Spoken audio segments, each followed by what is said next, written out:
No loans, no aid, no permission, just bulldozers. While the world was watching other wars, in a landlocked corner of West Africa, the ground began to shake not from violence, but from vision. Hundreds of machines rolled across the Sahel, not carrying weapons, but hope. There were no headlines, no breaking news, only the quiet roar of a nation rising.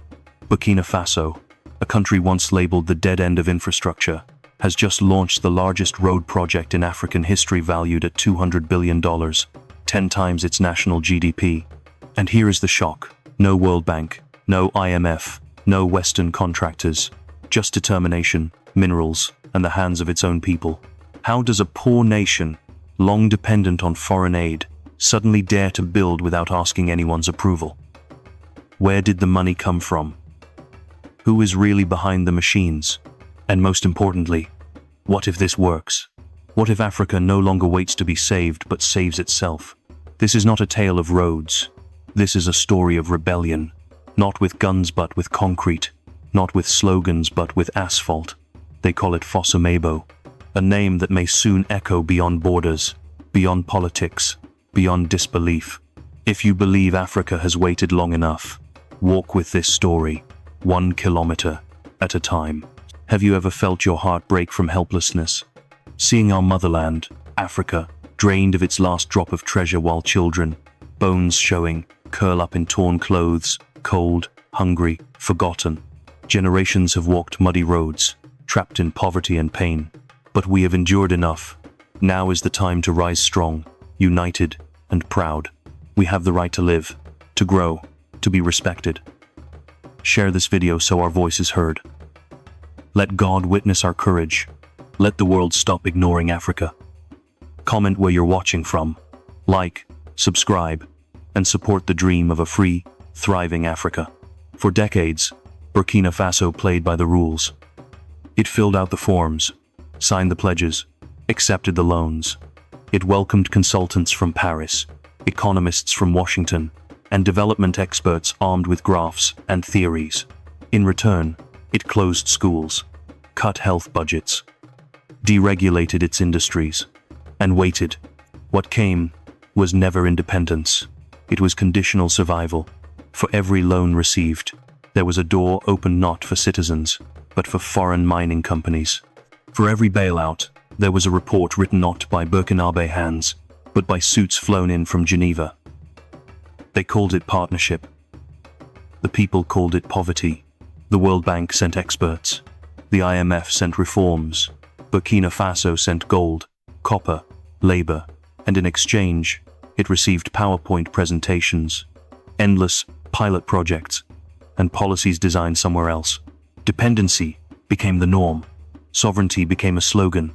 And infrastructure, that was a fantasy reserved for capital cities and foreign investors. Then came Fosso. It did not begin with a donor meeting. It did not need a stamp from the World Bank. It began with one sentence. We will do it ourselves. Not a model project, not a small initiative, but a national campaign. A total rejection of economic submission. 10 times the nation's GDP. That is what they committed, without foreign banks, without aid packages, without conditions. The world laughed, but the machines rolled. The contracts were signed. And the dirt began to move. No more waiting for permission. No more selling future generations in exchange for temporary relief. Fosso represents the burial of the dependency mindset. It does not just pave roads, it tears up the old path of externally managed growth. The financing model itself is revolutionary. No foreign aid, no international bank. The budget is powered by 3 engines. National gold revenues reclaimed from exploitative contracts, taxes on corporations that once operated untaxed, and massive cuts to non-essential government spending. Every dollar stays in the country. Every road is built by hands that speak the local language. And for the first time, development is not dictated by those who fly in. It is designed by those who never left. Fosso is not just an economic decision. It is a psychological declaration that Burkina Faso will no longer rent its dignity. It will build its future, brick by brick, on its own soil. Fosso is not managed like a ministry. It is commanded like a military. From the very beginning, Burkina Faso made it clear. This is not development as usual. There are no gala events, no donor ceremonies, no white helmets taking photos. What you will find instead is discipline, urgency, and execution. Each province is a unit. Each machinery cluster is a battalion. Each road segment is an order clear, time-bound, and non-negotiable. Progress is not measured in reports, but in asphalt poured, in kilometers completed, in people reached. Commanders do not wait for meetings. They issue encrypted orders.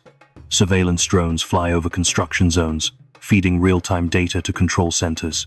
Road rollers move at night, under headlights, in zones that were once considered too dangerous to enter. There are no ceasefires. The only language spoken here is progress. There is no room for delay. No room for bureaucracy. In the world of Fossamibo, questions are simple. Can it be done? If yes, begin. If no, clear the way for those who can. Within 2 months of the announcement, over 900 pieces of heavy equipment were acquired, not leased, but owned, distributed across the country, tracked by GPS, operated by young engineers trained on site. Every machine is part of a living system that moves, adapts, and never sleeps. No logos of international agencies, no flags of foreign donors, just the national insignia, and eyes sharp, focused, determined behind dusty goggles, driving machines that never existed here before. Each region reports daily, photographs, drone scans, supply chain logs all fed into a central nerve center. Fossamibo does not tolerate excuses. It enforces accountability. Those who delay are replaced. Those who finish early are promoted. This is not symbolic infrastructure. It is existential. More than 50 zones previously considered conflict-ridden have now been reclassified as operational corridors. Fossamibo does not send diplomats to negotiate peace. It sends engineers to reclaim land. Every road built is a territory taken back. Every kilometer paved is a message sent. We are here. We are not leaving. This land is ours. Fossamibo is not a project. It is a doctrine. A way of building that transforms not only land, but the mindset of a nation. In Burkina Faso, infrastructure is no longer an invitation for aid. It is an instrument of sovereignty, a tool of unity, a weapon of progress. Before Fossamibo, Burkina Faso's youth were called a lost generation. Over 70% of the population was under 30, yet unemployment was rampant. University graduates had no projects. Village youth had no direction. Many fled to Europe. Others fell into the shadows of extremist groups. The system labeled them unskilled, unneeded, replaceable. Fossamibo rewrote that script. No fancy resumes, no waiting lists. Young people were pulled straight from classrooms, from roadside stalls, from dusty villages. They were not asked if they were ready. They were told they were needed. Over 5,000 engineering students were reassigned from university to the construction front lines. Their classrooms became job sites. Their professors became team leaders, and the highway became their thesis. There were no textbooks here, only concrete mixers, GPS trackers, and responsibilities heavier than any lecture note. Training was not abstract. It was physical, practical, unforgiving, but it was also transformational. Each team was structured like a micro-army. A lead engineer, a financial officer, surveyors, machine operators, and local apprentices. 12 to 15 people per crew. Every single person had a purpose. Every mistake cost real progress. Every success meant a road opened, a school reached, a village revived. One young female engineer summed it best. They said, "I studied engineering to get married. Now I manage 8 kilometers of national highway. Let them argue. I am busy building my hometown." This was not employment. It was empowerment. Many of these young workers now command their own construction teams. Some have opened private infrastructure companies. Others return to teach at the universities they once left, this time with field-tested wisdom, not theory. And then, there were those who went further. They opened training centers. They mentored apprentices. They created a ripple effect. One engineer, one road, one generation of builders, Fosamabo did not import talent. It grew it. It circulated knowledge from local to local in the same dialects, with the same customs. Former operators became instructors. Villagers became surveyors. Students became supervisors. When knowledge stays, nations rise. A concrete mixer may look like a machine, but in Burkina Faso, it became a tool of identity. When a young person learns to operate it, when they see their name printed on the blueprints of a national highway, they are no longer just labor, they are legacy. Fosamabo does not promise jobs. It creates builders, leaders, a generation that no longer begs for opportunity but builds it from the ground up. Share this video so our voices can be heard. May God see our courage. May the world not turn its back on us again. Comment where you are watching. Share this for a dream, a DIY Africa. Here is the heartfelt message from a son of Africa to everyone around the world. And you? Where are you? And what is your story? My name is Daniel Otieno. I was born and raised in Kisumu, Kenya, on the shores of Lake Victoria. I have lived through droughts, seen children go hungry, and watched our people work harder than anyone on this earth, yet remain trapped in a system that rewards only those who control the ports, the loans, and the aid. Today, after watching the story of Fosamabo from Burkina Faso, my heart is full with pain, but also with pride. We Africans are not lazy. We are not hopeless. We are not broken. But for too long, we have been made to feel as if our only role is to wait for help, for permission, for salvation. And yet, help never comes without chains.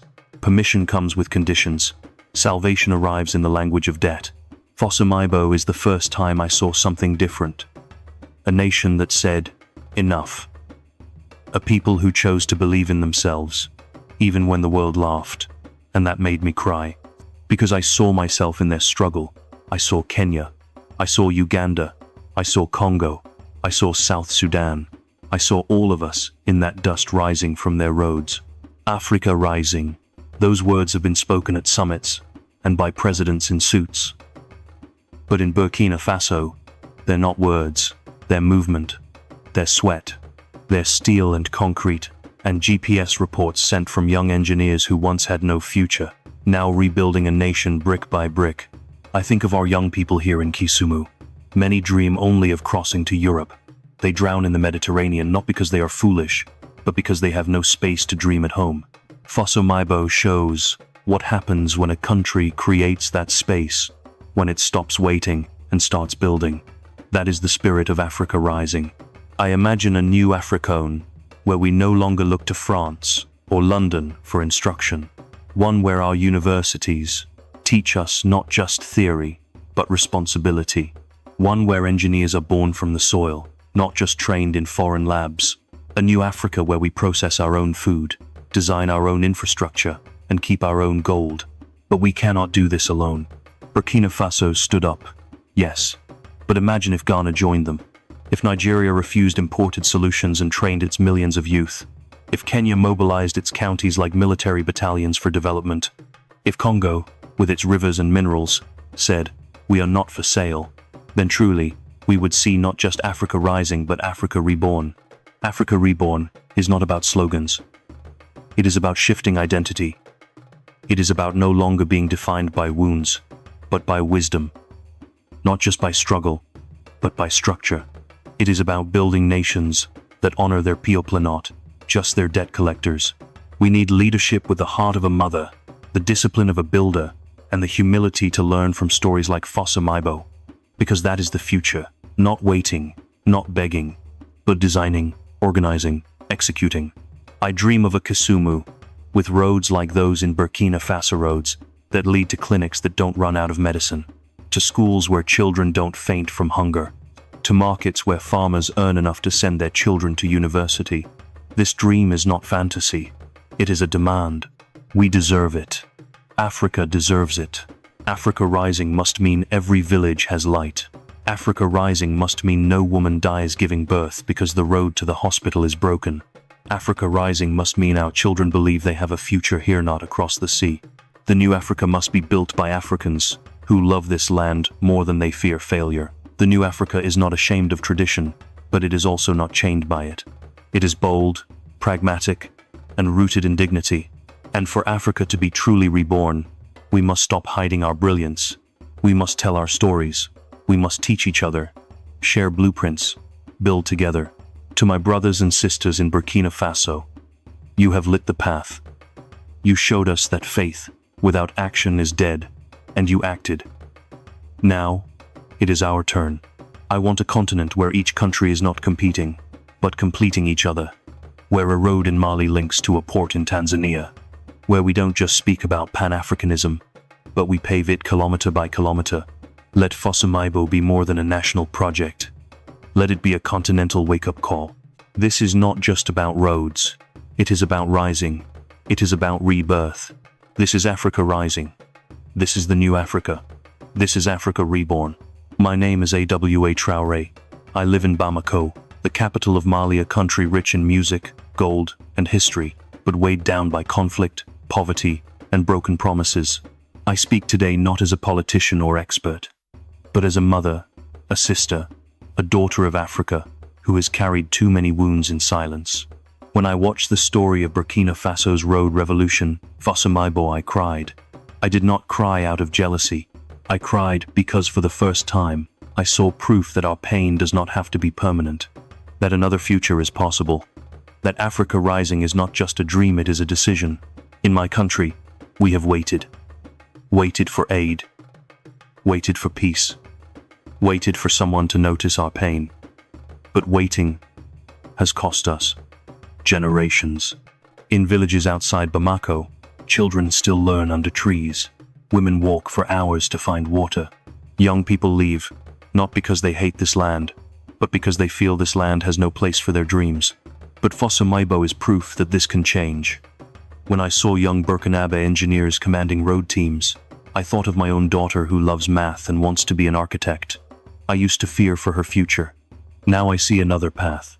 A new Africa where girls do not need to escape to succeed, where they can build their nations instead. Africa Rising must not be a slogan for conferences in Geneva or speeches at the United Nations. It must be visible in the dust of our roads, in the hands of our farmers, in the voices of our teachers. It must mean schools with lights, hospitals with medicine, jobs that do not require you to know someone in power. Here in Mali, we have suffered. We have buried children due to diseases we could have treated.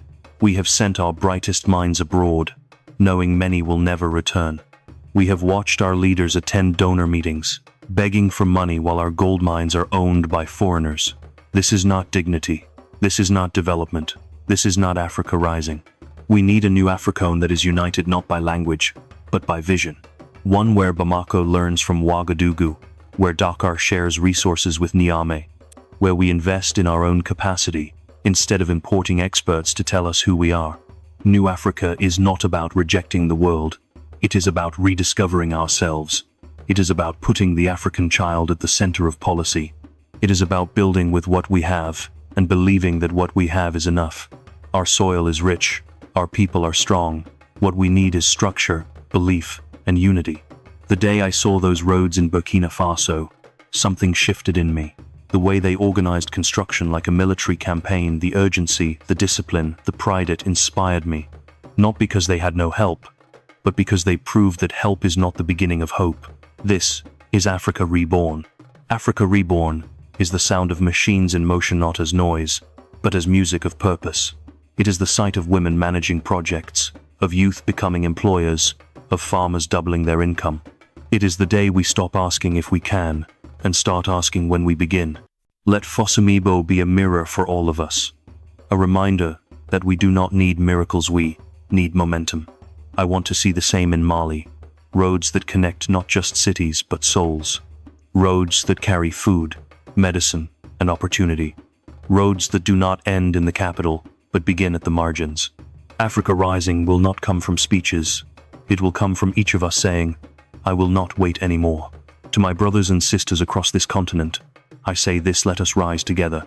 Let our flags fly together. Let us break the chains that were designed to divide us. Let us build roads that cross borders and dreams that defy limitations. I still believe. I believe in a new Africa that heals. I believe in Africa Reborn that educates, builds, and empowers. And I believe that Africa rising begins not tomorrow, not next year, but today, in every action, in every voice, in every village. If Burkina Faso can do this, so can Mali, so can Zimbabwe, so can Ethiopia, so can we all. Let's not just talk about Africa rising. Let's be it.